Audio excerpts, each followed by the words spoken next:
Now, this is a fascinating little match because it's not talked about a huge amount, but more importantly, it stars Rick Rude. In one of his last matches. His penultimate match, it turns Really? out. Wow. Yeah. So what happens here in his penultimate match is he has got a match against a jobber called Mark Starr. And you might think to yourself two things. One, it's a jobber, so as a penultimate match, he doesn't know it's his penultimate match. This is not going to be worthy of Rick Rude. And the second thing, he's starting a babyface turn, so probably he's going to be nice, isn't he? Yeah. And neither of those things happen. This is as good and violent a Rick Rude match as you'll ever see, and also he's mean and horrible, and it's just amazing. Streak of vicious nature. Oh, but even more so now. Did you enjoy this as much as any match you've ever seen in your life? He's shouting at the screen at every opportunity, come on, Vader.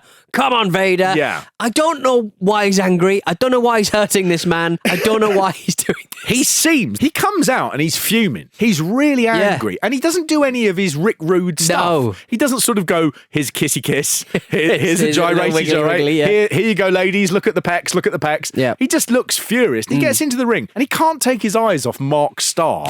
Now, Rick Rude is a huge star. He's at the top of the career that he's had all throughout all these years. This is the peak of his career. Yeah. And for some reason, he's obsessed with this jobber. And it makes him seem smaller.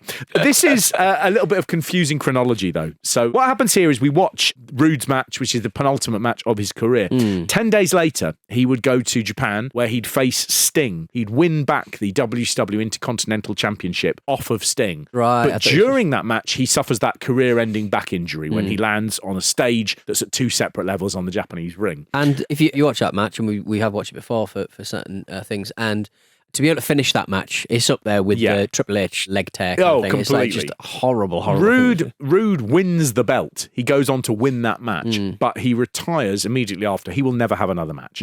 After we watch this match against Mark Starr, there is a promo that he does for his upcoming pay-per-view match with Vader, and he has got the belt on his shoulder. So this was pre-taped. They knew he was going to win the belt, and so they decided to put this out because by the time we saw it, he would have won the belt abroad. But that, of course, didn't happen because he retired. So he's there doing a promo for an upcoming match with Vader at the pay-per-view, which would never take place. Right. And this was the start of a babyface turn for Rick Rude.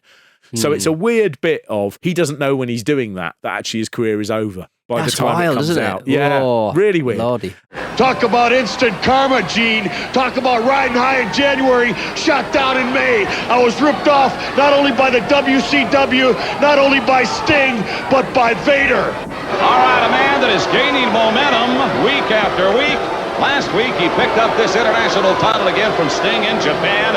And next week, the title defense against Vader. I thank you very much, Rick Rude.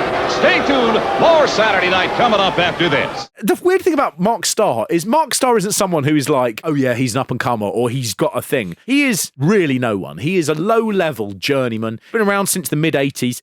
His sort of success before he comes to WCW as a jobber is fighting against wrestlers called things like Coconut Man and the Iron Priest, which is unbelievably good, in small regional promotions. And so basically he's best known for his jobber run in WCW at this time. So there's no reason why Rick Rude should be like, I've got to take this guy seriously.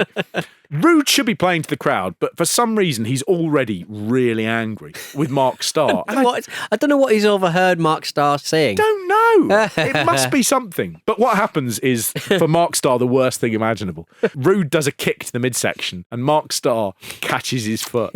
Now, I couldn't tell whether this was something like is it Shane, the film where Clint Eastwood, there's a gun on the floor. Pick up the gun. Yeah, pick it up. Yeah, pick up a gun. Because I only know that reference to the film through an old Bill Hicks routine. Yes. So I'm not quite sure about it. Yeah. But he'll pick up the gun. You saw him, he picked up the gun. And this, to me, when I watch it, I kind of go, can't tell if Rude has given him that foot to catch so that he can then go, and now the torrent begins. But this is, Rude is hopping, he's literally on one leg, but he is hopping mad through this fucking thing, isn't he? He is legitimately angry. So when he's got his foot up in the air, he starts just shouting at Mark Starr. He goes, come on, you piece of shit. And Mark Starr goes, come on. And Rude goes, come on. And then he goes, come on. Why are you talking to Ravishing Rick Rude, right? You are going to be killed.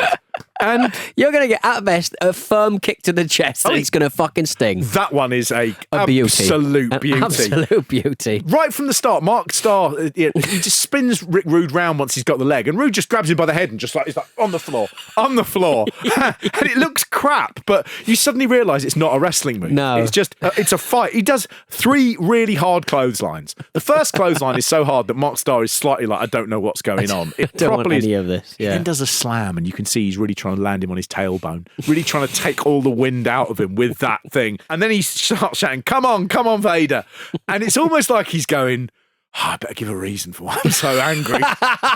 I'll pretend I'm preoccupied. I'll try and get that in my head. I'll try and get that in my head. This is all about Mark Starr. This is not about Vader. Come on! Come on, Vader! Rude. You have that boot in the chest, which is like a pistol going off. I mean, it's fucking terrible. But what happens is Mark Starr, I think, thinks, okay, might be a test. So what I've got to do is not let it faze me. Yeah. And you know what? I'll give him a couple of receipts. You fucking moron.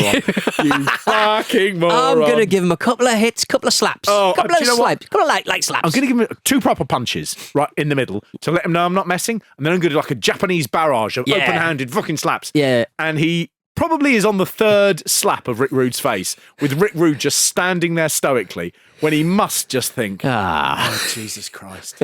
Oh, Jesus Christ. Rude just punches him in the face.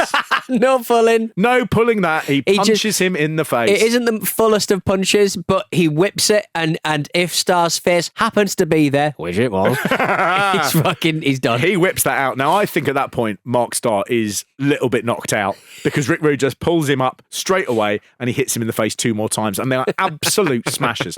Rude before he was a wrestler, when he was still a doorman at the roughest club in Minneapolis, Grammar Bees, where he also worked alongside the guys who would become the Legion of Doom. Rough old fucking place. And Barry Darso, Repo Man. Do not give him your hat if you go in the cloakroom. Run off with it. He had actually had 2 winning matches as a boxer. Right. And there were people at the time who said he missed out on what could have been a very successful boxing career by going into wrestling. As it was, he became a millionaire through wrestling, so it was the right decision. But he is punching like a boxer punches in those. And the one thing we know about Rude, we talk about a lot on the show, is the open-handed slap. He was famous. He had big hands, and he was famous that if he gave you an open-handed slap, he could knock people stone cold unconscious. Yeah. He once did to PN News, the big Samoan rapper. Why you slap PN News in the face? It just seems really cuddly, like a big bear. Rick Rude just coming in and going, I'm going to have this big old chopper. PN News. Bang. Now you're asleep. But Jesus Christ, when he punches him, they are really, really, really rough. Now, all of this looks like wrestling, unless you watch a lot of wrestling, at which point you go, this isn't wrestling anymore. This is fighting, and this is hurting. There's a funny bit here where Rude gives Mark Starr a back suplex, and Rude is trying to do something. And if Mark Starr hadn't been around for the best part of 8-9 years, and he'd been a bit younger, he might not have known what was happening, which is the back suplex is an excellent way to try and get someone to land on the back of their neck with all their body weight. And as he goes up, you can see in Mark Starr's eyes, he is like shitting, no. And he begins turning. And that saves him from basically, I think Rude is trying to kill him. He's trying to break his neck. I believe that to be the case. Mark Starr then is picked up, and Rude does a jumping pile driver. And again, not a match that you do all the time in a preliminary wrestler. Yeah. And he really bounces him off it. He really bounces him off it. But it's almost like he does that, and Rick Rude suddenly goes, I need to take this down a notch. I am trying to kill him, and I shouldn't be trying to kill him. I enjoyed punching him in the face. I enjoyed kicking him as hard as I could a couple of times. I had a wonderful, wonderful time. But now I have to let him live because I want to keep my job. And he picks him up and they begin doing proper working. You can see that, he's doing a sort of, just a forearm, but he's pulling it and he gets him by the shorts and then sort of like gives him a forearm in the back. But he's working again now. And you can see Mark Starr is just like, oh, this is great. And he pulls him in to do the Rude Awakening. And Mark Starr hits him twice. like that. And Rude has to go, oh, fucking, I've got to set it up again, you fucking twat. So he throws him around and then, he was so close. And Starr's like going, well, no, actually, I think I probably did give as good as he got, to be honest. Yeah. That's what he's telling himself. Yeah. Rude by this point is just like, I'll let this guy live. He doesn't do those shoot punches on him this time, but he does do the Rude Awakening. And then the cherry on the top, he pins him by sitting on his face with his balls right in his mouth. It is amazing how little respect he has for this guy that he's just like, junk in your face and you are pinned. the champion. And what a winner.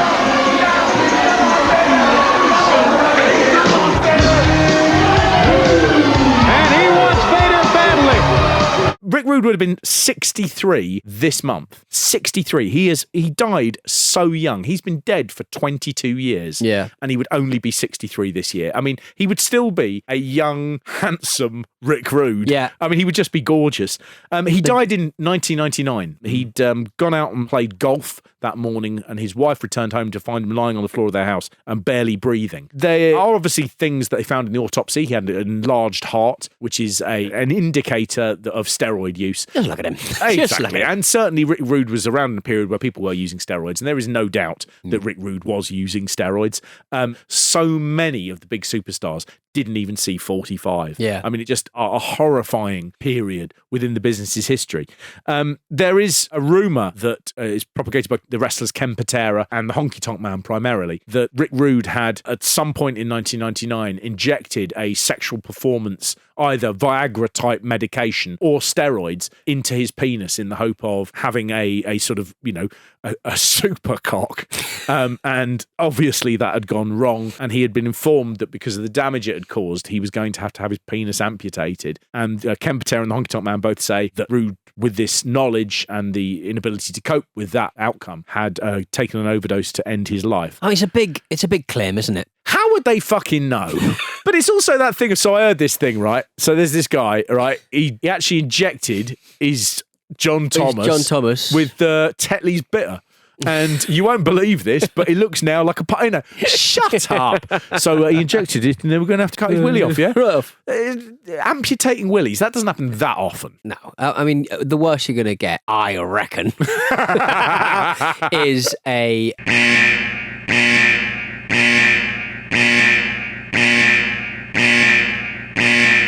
I did notice actually in one of the reports on his death that his father was called Dick Rude. That was his real name. Right. It's even better than Rick Rude. Even better. What happened to Mark Starr? Nothing. Nothing. I think he died in 2015. Oh. But they penis intact? Yes, don't think he ever talks about this match, though. Right. So I would like him to have done. Yeah, I would have liked to have heard what his side of the story. To be honest, I don't remember a fucking thing. Worst day of my life. I came in, I tried to wrestle, I was knocked unconscious, and then a man put his balls on my face. How you doing?